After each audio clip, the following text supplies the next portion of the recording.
Bashed in your mama's crawl's face. Tell him how you use my name to sign broke rappers that manufacture court beef for a check.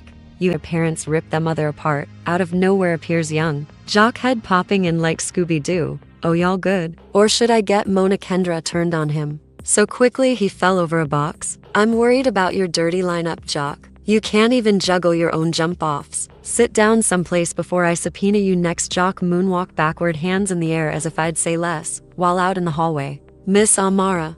Be the side chick with a rapper dream and a condo she can't afford was riveted to the door, voice noting her squad. Girl, it's a whole war in here. Kendra said she's throwing Scrap in prison and airing me out, and I may need a new lawyer to go back inside. Badum. Security despairing, producers brainstorming how to turn this collapse into a 6-part reunion special, and the rest of the cast pretending to assist but covertly shooting every shred for the blog since they know this Backstage meltdown is poised to smash the internet before the credits even play. Say it with your chest.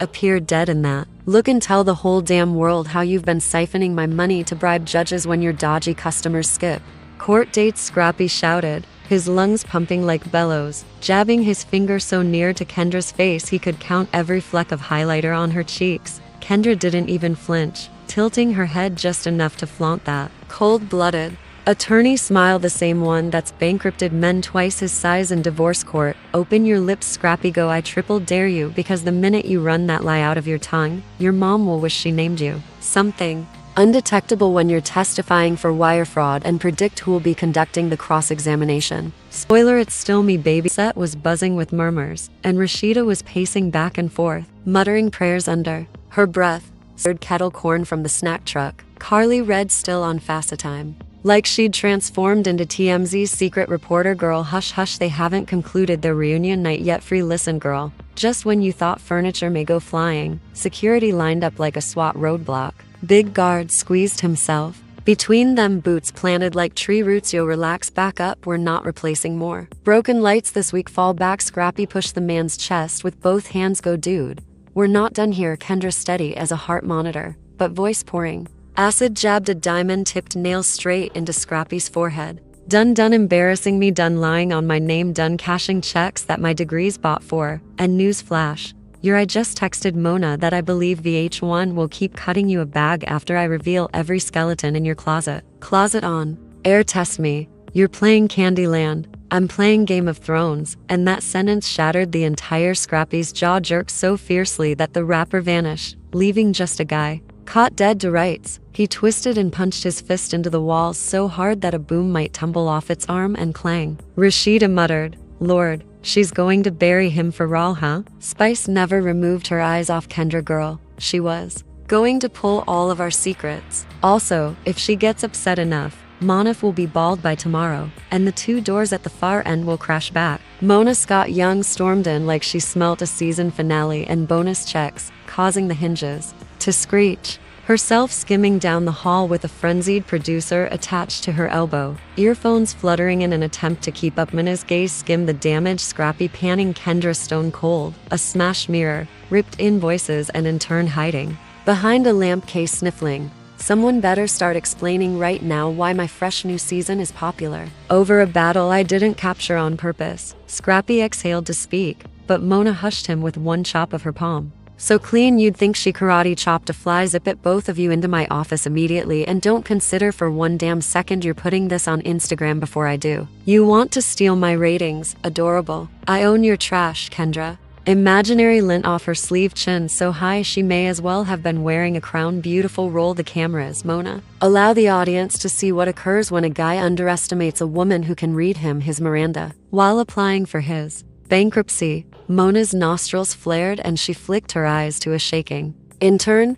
you cancel, call the network attorneys and book me the huge ballroom at the W. We're recording emotional confessions tonight. And simply the shouting battle was ended. But the real bloodbath was just getting started. For if you think Kendra's done waving receipts or Scrappy's done excavating out bones, keep that snack pail within arm's reach. Part 3 is prepared to paint Atlanta's skyline with all their secrets. Mona's stiletto shoes clapped down the corridor like a judge, banging a gavel in broad court. Quiet followed her like a hush after a gunshot. Not even Carly dared murmur this time. Security searched the hallway like it was a murder scene. her phone having died from filming every scandalous second. Chewing Eva droppers with back up or clock out your call. Kendra ghosted over Scrappy's shoulder, checking him hard enough to make him lurch backward, that frigid lawyer smile harsher than ever as she closed up on Mona's door. The trail behind them looked like a reality TV murder scene. Shredded receipts burst. Glass and cast members whispering, "Did you hear what he said about bribing judges? Did she really stash cash at her mama's house?"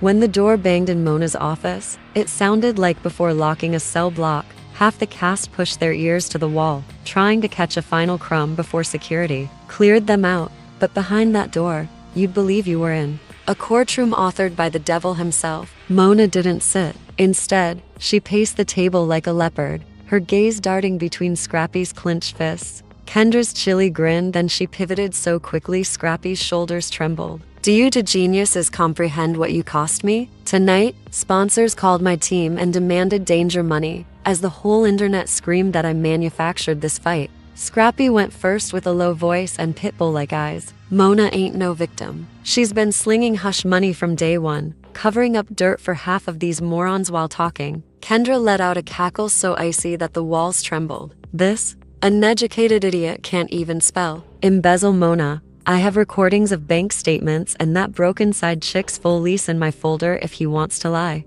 I'll spill it all on the after show and watch your ad income treble overnight." Mona reclined back, folding her arms slowly. "So let's get this straight, Kendra. You're alleging Scrappy has been wasting your marriage cash on random women. Scrappy, Kendra, has been washing the whole cast's filthy laundry for a hefty retainer. Did I hear that correctly?" Pulse and both exclaimed at the same moment. "Hell yes." Mona clapped sharply. "Enough to calm a barking dog. Perfect. I live for turmoil that pays my expenses. But before I roll cameras on the circus, I want to know how deep your filth is. Kendra, you first. Speak slowly, like you're explaining to Carly's wig." Kendra moved forward, ponytail flicking like a warning shot, and slammed her phone on Mona's desk so hard a water bottle tumbled. Tap, tap, tap.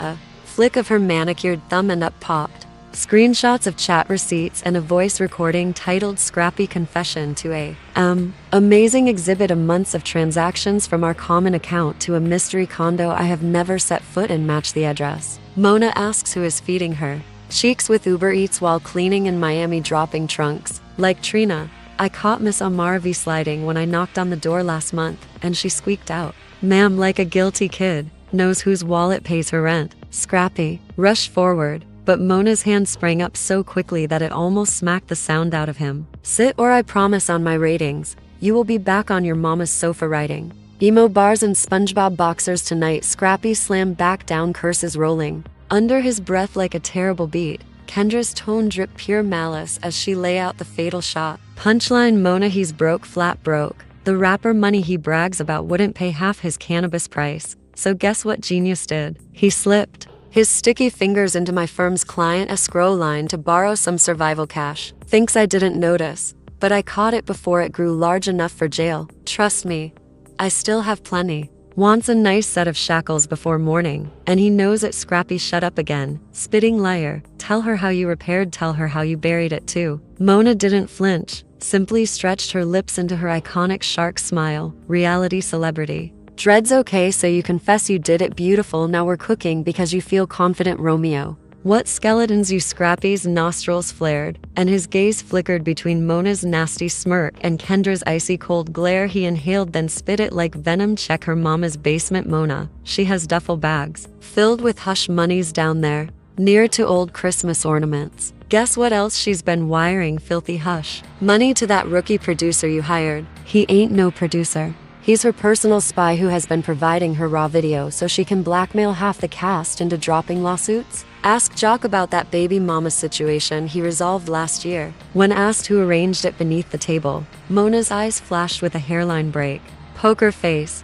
Then it snapped back, wicked as ever. "Look at my gorgeous Bonnie and Clyde married in public, crime lords in private." If half of this is true, and I hope it is, we don't need a reunion episode. We need an FBI crossover. Love and hip hop most sought. Kendra rolled her eyes so hard you could hear them spin. She took her phone from Mona's. "Use it for your spin-off, Mona. But when the feds pound on your production trailer for wire, fraud, and extortion, don't fast call me for a statement." I'm done covering his dirt and bailing out this cheap circus. Scrappy let out a harsh, hollow laugh that reverberated off every glass wall in that office. Run that mouth, princess. But don't say I didn't warn you about this city seeing what sort a queen of court you are. Mona stood between them, hands extended like a referee seconds before a boxing bell, enough to quiet them both. If you listen up from this minute, every phone in your hand belongs to me.